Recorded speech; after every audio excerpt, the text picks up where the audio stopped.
جب دیر تک دعا مانگتے رہو گے تو بہت دیر کے بعد اس دعا کے مانگنے کی کیفیت کی ابتدا ہوگی، پھر اللہ دل کا حال دیکھیں گے۔ اللہ رب العزت نے جب حکم دیا ہے اپنی ذات سے مانگنے کا تو یقینی بات ہے کہ اس نے مانگنے کے طریقے بھی بتلائے ہیں۔ جب کہا ادعونی استجب لکم، حالانکہ انبیاء کا مقام ہے، لیکن اس امت کی خصوصیت ہے کہ اس امت کے اللہ نے یہ درجہ دیا، ادعونی استجب لکم، مجھ سے مانگو میں دوں گا۔ پچھلی ساری قومیں جو چاہتی تھی نبی سے کہتی تھی، نبی اللہ سے کہتے تھے۔ پچھلی ساری قومیں جو چاہتی تھی نبی سے کہتی تھی، نبی اللہ سے کہتے تھے۔ قوم یہ کہہ رہی ہے، قوم یہ چاہ رہی ہے۔ اس امت کی خاصیت یہ ہے کہ یہ امت اللہ سے براہ راست خود مانگے، ادعونی استجب لکم۔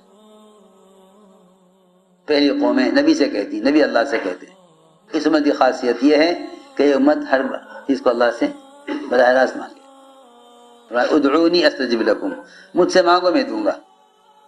اسی لیے فرمایا لو لم ترد نیل ما ارجو واطلبه من جود کفیک ما علمتنی طلبا، لو لم ترد نیل ما ارجو واطلبه من جود کفیک ما علمتنی طلبا۔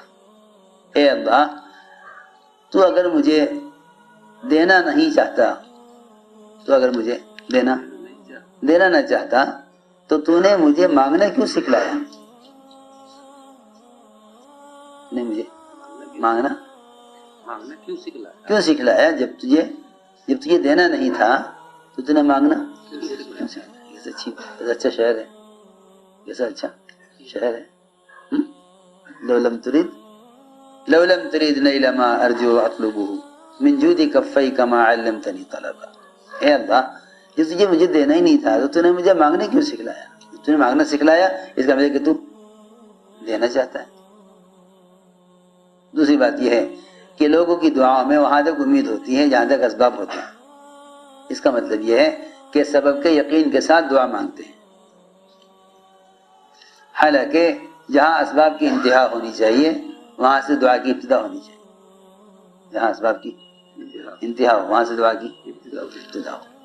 ہماری مشکل یہ ہے کہ جہاں اسباب کی انتہا ہو جائے وہاں دعا کی بھی انتہا ہو جائے۔ اب کیا فائدہ مانگنے سے؟ اب سب تو ہے ہی نہیں۔ ہاں، آپ دیکھ لو، جہاں تک تمہارے سامنے اسباب ہیں وہاں تک دعاؤں میں وہاں تک جان رہے گی۔ جہاں اسباب ختم ہو جائیں گے وہاں دعا میں سے بھی جان نکل جائے گی۔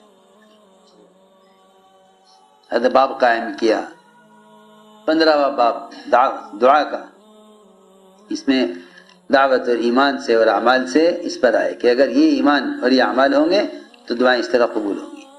حضرت کے حیات صحابہ کے عنوانات دیکھا کرو کہ کس عمل پر کون سا عمل موقوف ہے، کیا کریں گے تو کیا ہوگا، کیا کریں گے تو کیا ہوگا۔ صحابہ کی حضور اکرم صلی اللہ علیہ وسلم اور آپ کے صحابہ کیسے دعاؤں میں گڑ گڑاتے تھے اور کیسے چیخ اللہ سے مانگتے تھے، اور اللہ سے کیا مانگا کرتے تھے اور کس وقت میں مانگا کرتے تھے، اور ان کی دعائیں کیا ہوا کرتی تھیں۔ یہ نہیں کہ آدمی جو چاہے مانگ لے، بلکہ یہ بھی دیکھو مسنون دعاؤں میں کہ حضور اکرم صلی اللہ علیہ وسلم نے کیا مانگا ہے۔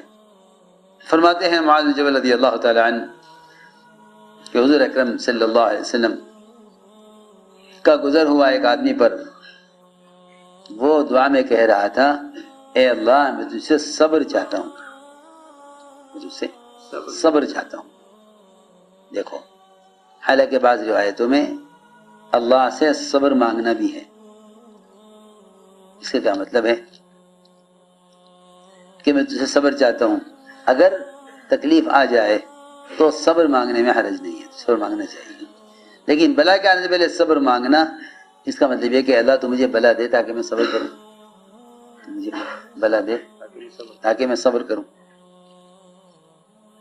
ایک صحابی تو ایسے اجر کے کا یقین تھا ان کو کہ وہ دعا کرتے تھے اے اللہ تو مجھے اولاد دے، پھر اس اولاد کو وفات دے، پھر میں اولاد کی وفات پہ صبر کروں تو مجھے اجر دے۔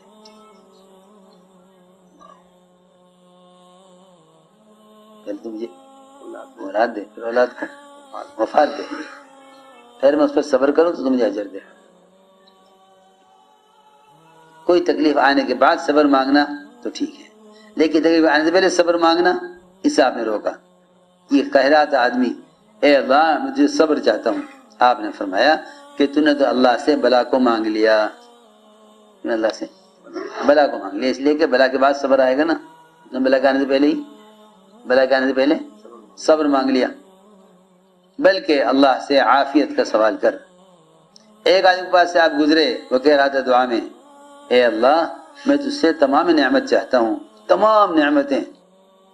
آپ نے فرمایا اے آدم کے بیٹے تجھے معلوم بھی ہے کہ تمام کے نعمتوں کا اتمام کیا ہے؟ عرض کیا گیا یا رسول اللہ میرے جی میں ایک دعا آئی تھی، میں نے اس کو خیر کی امید پر مانگ لیا۔ آپ نے فرمایا کہ نعمت کا اتمام یہ ہے کہ جنت میں داخلہ ہو جاوے اور جہنم سے پناہ ہو جاوے، یہ تمام نعمت ہے۔ ورنہ لوگ سمجھتے ہیں کہ دنیا میں جو کچھ ہے بس یہی نعمت کی انتہا ہے، بلکہ سب سے بڑی نعمت نعمت اسلام ہے۔ ایک آدمی کے پاس سے آپ گزرے، وہ دعا میں کہہ رہا تھا یا ذل جلال والاکرام یا ذل جلال والاکرام، آپ نے فرمایا کہ تیرے لیے قبولیت کا دروازہ کھل چکا ہے، اب اس وقت جو چاہے مانگ لے۔ کیا کہہ رہا تھا؟ یا ذل جلال والاکرام، فرمایا کہ اب تیرے لیے دروازہ کھلا ہوا ہے مانگنے کا، جو چاہے مانگ لے۔ انس بن مالک فرماتے ہیں کہ حضور اکرم صلی اللہ علیہ وسلم ایک آدمی کے پاس آئے، وہ آدمی بیماری سے کمزور ہو کر ایسا ہو گیا تھا جیسا کوئی چوزا ہوتا ہے، بال نوچا ہوا، بال نوچ لی جامے چوزے کے، اتنا کمزور